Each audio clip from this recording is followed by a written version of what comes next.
Hello, welcome to Movie Summaries. Today we'll show you a horror, action, and zombie adventure film from 2021 called Blood Red Sky. Fair warning, there are spoilers ahead. Enjoy, and be sure to subscribe to watch more videos weekly, and hit like. The movie begins with a hijacked Transatlantic 473 plane, heading for landing at the RAF base in Scotland. As the plane approaches, soldiers take position. The commercial airliner does not have an ID number on its tail wing. Colonel Alan Drummond arrives at the base and is briefed about the situation. It is revealed that the captain and co-pilot of the plane are dead. The person in the cockpit is given step-by-step instructions, and the plane eventually lands safely. Colonel Alan overhears radio communications from the plane mentioning an explosive device, and soldiers are immediately put on high alert. A little boy named Elias then appears at the cargo gate and slides down the plane using a parachute suspension lines. The soldiers carefully pat down the little boy and take him to safety. A man then appears in the cockpit window. Colonel Alan orders the man to stay put and place his hands behind his neck, threatening to shoot him. The man claims to be innocent and injured, but Colonel Alan suspects him of being a terrorist. Colonel Alan then sends a German translator named Naomi to the rescued boy to find out what happened on the flight. Elias seems disturbed and lost in his thoughts while holding his teddy bear firmly. He totally ignores the lady. He's clearly in shock after witnessing some crazy things. The movie then flashes back in time. Elias is seen alone at the Berlin airport. A little child traveling alone. Is Berlin the new Tokyo? Why is everyone acting like it's normal? He is then helped by a kind stranger to load his luggage for check-in. After the sun sets, you can see Elias's mom, Nadja, leaving an unusually gloomy hotel room for the airport, with a headscarf over her head and sunglasses on even though it's dark now. Elias and his widow mother, Nadja, are traveling to New York. Nadja appears to be suffering from leukemia and is set to visit Dr. Brown in New York, who can provide her with the treatment she needs to restore her health. Waiting to board the flight, Elias befriends the stranger he met earlier, while Nadja heads to the restroom to take her medicine. She seems to be a great mother, doesn't she? The man introduces himself as Farid al-Adwa, and he is a physicist traveling to the US for a convention. In the restroom, Nadja appears to be drinking dark red liquid from a small bottle. Wonder what it could be. Hint, it is a bodily fluid. All passengers board the plane, and Captain and co-pilot Bastian prepare to take off. The stewardess, Julia, prepares to flirt with them. The plane takes off, and the passengers settle down. Moments later, a male economy passenger named Carl suddenly starts creating chaos, and the flight attendant who goes by 8-Ball tries to calm him down. To avoid any possible public panic, Air Marshal Michael quickly gets up from his economy seat to assist, taking Carl into the cabin divider. Air Marshal Holg follows Michael into the divider, and Steward 8-Ball swiftly closes the curtain. 8-Ball then takes out his knife and stabs Holg, while Carl subdues Air Marshal Michael and didn't see that coming. After killing Holg, 8-Ball interrogates Michael about the third Air Marshal. An economy passenger named Curtiz then gets up from his seat and heads into the cabin divider. 8-Ball sends Curtiz to the business class, where he murders the third Air Marshal in her seat.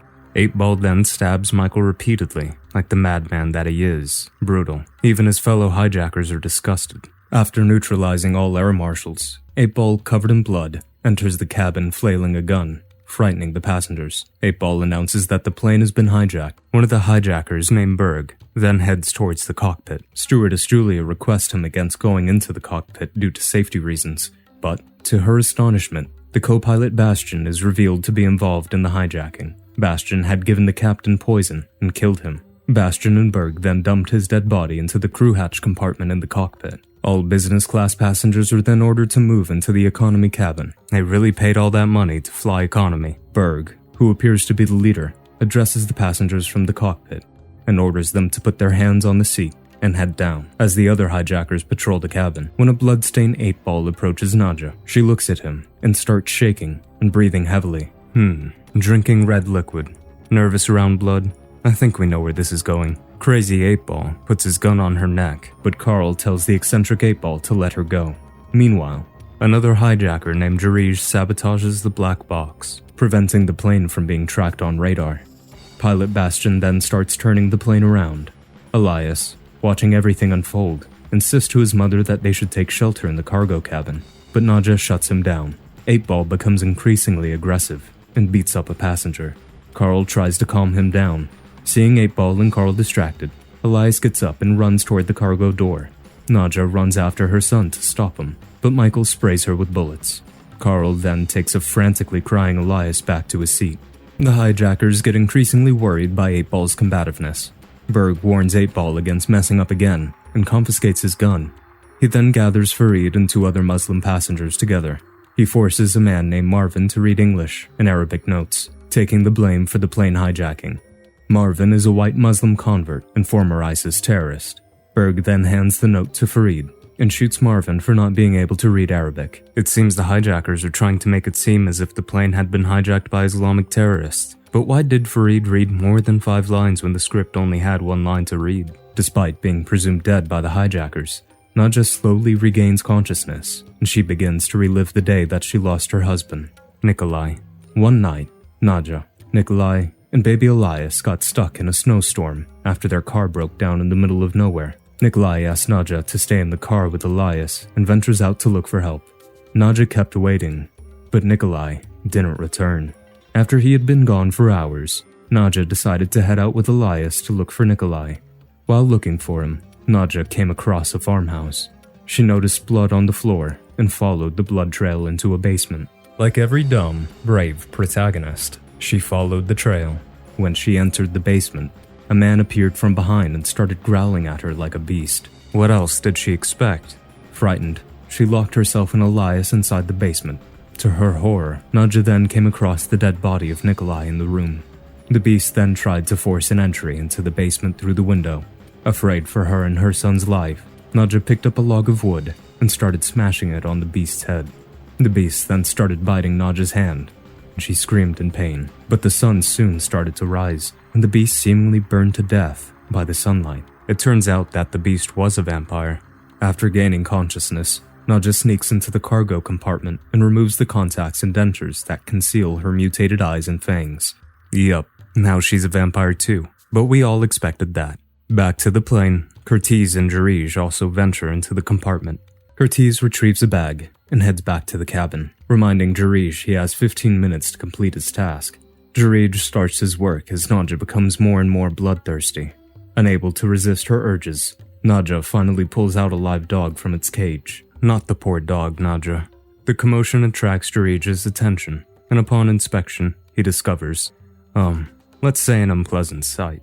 After getting exposed, Nadja kills Jarij and drinks his blood. Nadja then leaves a dog-like bite mark on Jarij's neck, and releases another large dog among the cargo from its cage. She's trying to conceal her identity, and wants to give off an impression that the dog killed Jarij. Smart move. Nadja then covers her eyes, and then heads back to the cabin. She notices Curtiz booby-trapping the whole airplane, and hides herself in the restroom. The manic 8-Ball then announces to the passengers that they have booby-trapped the entire plane, and if anyone tries to follow the hijackers, a toxic nerve gas will be released into the cabin that will instantly kill everyone. After losing communication with Jarij, the hijackers then head into the cargo compartment to look for him. They are stunned to find Jarij's dead body, but they assume that the dog may have killed Jarij and continue with their plan. The hijackers wear their suits and prepare to parachute out. Meanwhile, after seeing the hijackers head into the cargo compartment, Nadja gets out of the washroom and looks for Elias. Nadja and the other passengers soon learn that the captain has been killed. The hijackers have set the plane on autopilot. The plane is flying on a fixed trajectory and is 43 miles from the target area. The hijackers are planning to crash the airplane into London. They intend to crash the stock market and influence election results. Nadja then takes a passenger named Muhammad and Elias into the cockpit after Muhammad reveals that he has spent time in a flight simulator. Nadja demands Muhammad to leave the plane on autopilot until hijackers parachute off the plane. Meanwhile, Crazy 8-Ball comes across Nadja's medicine in the cargo compartment and grows suspicious. Upon further inspection, he finds her bloodstains on the trapdoor and realizes that Nadja is alive. The hijackers then return to the cabin looking for Nadja. The passengers say she's in the cockpit. The hijackers order her to come out. Nadja blocks the door and orders Muhammad to turn the plane to New York. Unable to get Nadja to come out, Berg starts executing passengers outside the cockpit to force her to come out. Getting aggressively angry by the sight of passengers being shot, she comes out, but she turns into a full-blown vampire and attacks Berg. After biting Berg, She starts attacking the other hijackers, a terrifying sight. She proceeds to follow them, but Berg begins to transform into a vampire himself. Nadja returns back to him and stabs him with a knife before he can fully transform. 8-Ball diligently takes notes as this transpires. Afraid of Nadja, Mohammed locks Elias and himself in the cockpit. Nadja grows ashamed of herself and hides in the restroom. After cleaning herself, Nadja injects herself with a drug and begins to pass out. Nadja again starts reliving her past. After making it alive from the farmhouse where a vampire killed her husband Nikolai, Nadja started turning into a vampire and became thirsty for blood. At times, she felt drawn to devour her own son. Seeking answers, she went back to the farmhouse where she found drugs that suppress vampire tendencies in the basement. An elderly vampire then appeared from behind and tried to shoot her to stop the further spread of vampirism. Did I mention he was also a vampire? Quite hypocritical of him. But she overpowered and beat him to death. Before dying, the man warned her to stop the spread of the evil inside her. Nadja then escaped with vials of vampire suppressant and burned the farmhouse to the ground. Meanwhile, Crazy 8-Ball goes through Nadja's diary and deduces that she has become a vampire. He decides to burn her with UV light. The hijackers then set to return to take control of the cockpit. Seeing the hijackers returning from the cockpit, Elias storms out to get his mom from the restroom, while Mohammed locks himself inside the cabin. Nadja asks Elias to hide and moves to face the hijackers, but 8-Ball easily subdues her with the UV torch, while Carl, Bastian, Curtiz run towards the cockpit. After Nadja collapses on the ground, 8-Ball extracts her blood. To conduct an experiment later, maybe.